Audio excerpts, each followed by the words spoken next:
Greetings, everyone.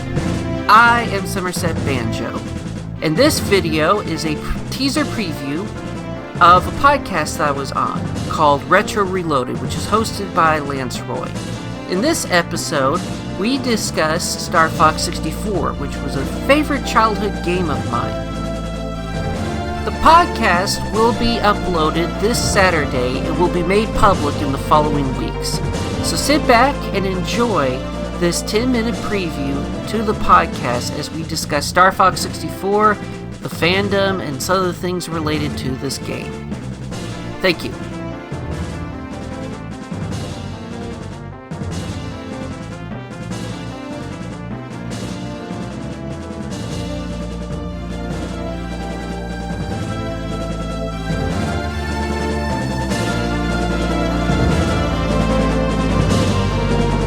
Here's my guest, Summerset Banjo.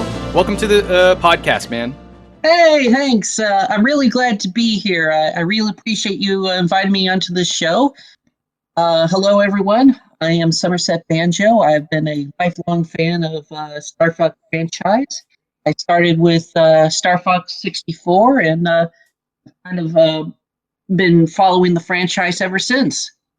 Okay. So you started off with StarFox 64. How old were you around that time? I was about 4 years old when I experienced StarFox 64. My circumstances was kind of amusing. At the time, there was a store chain called Hastings, and the big box store. They sold like books, records, video games, lots and lots of movies and stuff.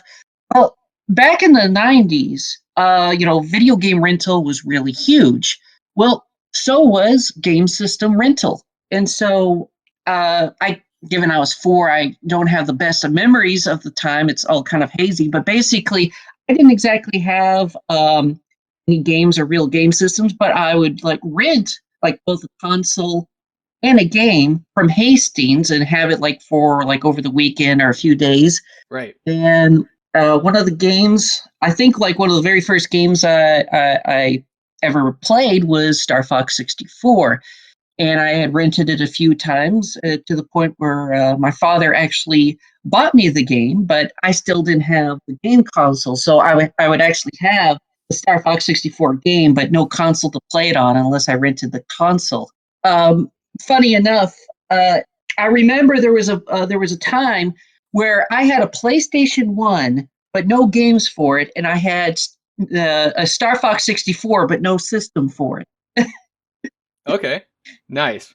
But yeah, eventually I did actually get my own 64 console, and I got more games for it too. And so, StarFox 64 was one of the first games I owned.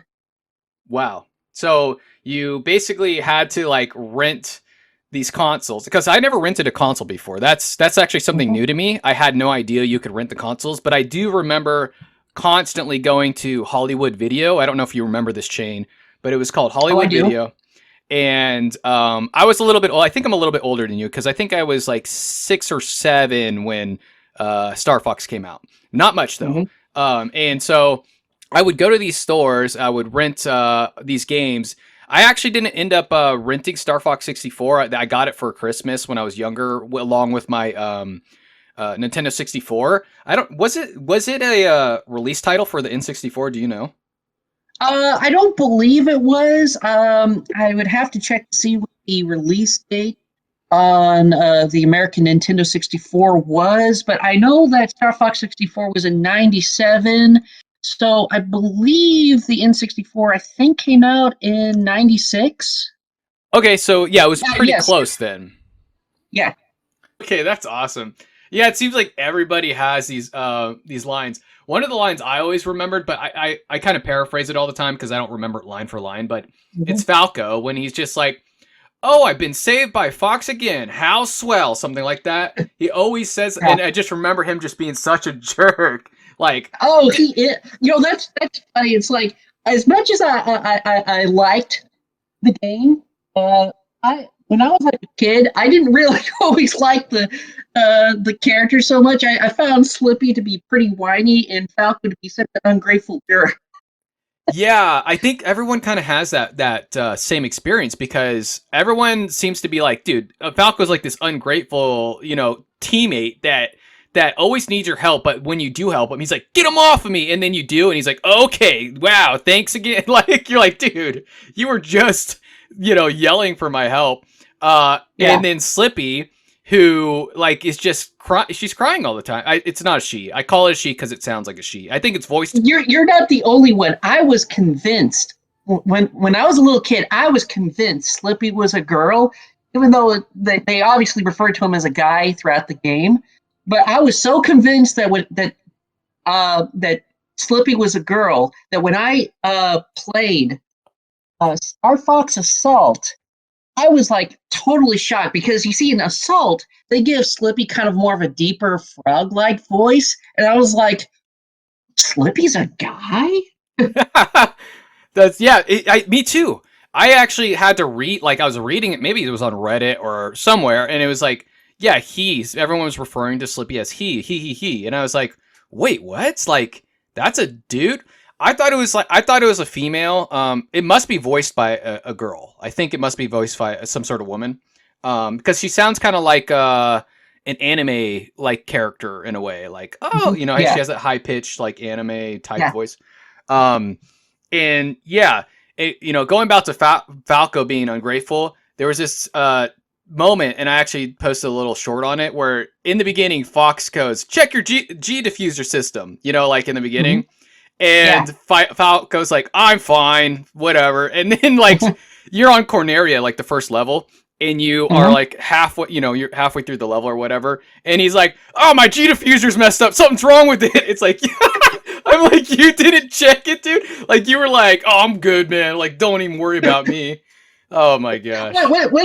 one thing is funny is in the earlier script draft that was found in the Nintendo GigaLeaks, that whole G diffuser thing was even all the way back there. But in that earlier script draft, Falco basically says to Fox that there was like a warning light on the G diffuser, but it's gone now, so everything's fine.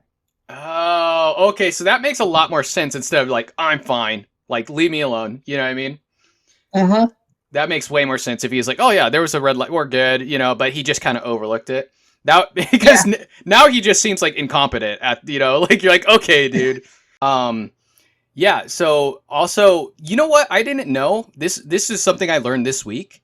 Is that with the multiplayer, you can let's actually talk about the multiplayer a little bit. I did, Yes. yeah. I played multiplayer with my friend next door. He had the game, and we all played together. And I had a brother who was like a year and a half younger than me, and then we'd invite another neighbor kid. So we did a lot of multiplayer on this game, and it was a lot of fun. My neighbor was actually pretty good at the game, so I think he won most of the battles. But uh, yeah, I knew you could get the tanks unlocked. But one thing I did Hmm. not know this until this week is that you can unlock like being on foot. Like I had no Yes. idea. Well, there's a bit of funny history with that. Okay, so I'll go ahead and touch on it a bit now. But you see, back when Star Fox 64 was in development, they had a lot of plans for Star Fox 64, and one of the things that they wanted to do was to expand on the types of gameplay that you could have. Now, Star Fox 2, which I don't believe you have played yet, one of the things that was kind of a big deal in Star Fox 2 was the fact that your R-Wing transform into a walker, like an actual like walking like mech Whoa. kind of thing that can walk across the ground, and you could like switch back and forth at any point in the game, and of course that was some real cutting edge stuff for Super Nintendo hardware. But of course, unfortunately, Star Fox 2 got canceled. And we can maybe get into a little bit about why and how that happened in a little bit, because it does kind of relate into Star Fox 64. But when Star Fox 64 was in development, Miyamoto had requested the Star Fox 64 team to please include that walker mode from Star Fox 2 into the game. Well, the development team of Star Fox 64 was not really the same development team that was working on Star Fox 2. It was kind of different sets of people and stuff. And the Star Fox 64 development team really did not like the Walker mode for whatever reason. But they knew that Miyamoto had requested it. You know, Miyamoto, even back then, was a pretty big deal. So not really somebody you could really say no to. So Yeah. basically, what they came up with was an alternative idea to pitch to Miyamoto of like, we don't want to do the Walker for reasons X, Y, and Z, but how about we have this instead? And so they pitched the Landmaster, which is the tank, and on foot missions. Oh, And okay. yeah, they pitched that we will have levels in the game where Fox will get out of the R wing and travel through like tight corridors and stuff and shoot at ground troops. Or like take on like a like a boss or something, and he'd be like armed with both like a blaster and a bazooka. Oh, And so okay, go and ahead. and Miyamoto gave approval to both of those ideas. And unfortunately, as development went, they eventually had to cut the ground mission concept, and they also cut the levels that they had planned on including that gameplay format on. But they still really wanted to include on foot to some capacity, so they decided to include it as a unlockable bonus for multiplayer. Oh, okay, wow. I had no idea they had plans to do on foot in this game. And I'm guessing the reason that they went so hard on Star Fox Adventures being an on foot game is because they weren't able to like implement it in this game like they wanted, maybe.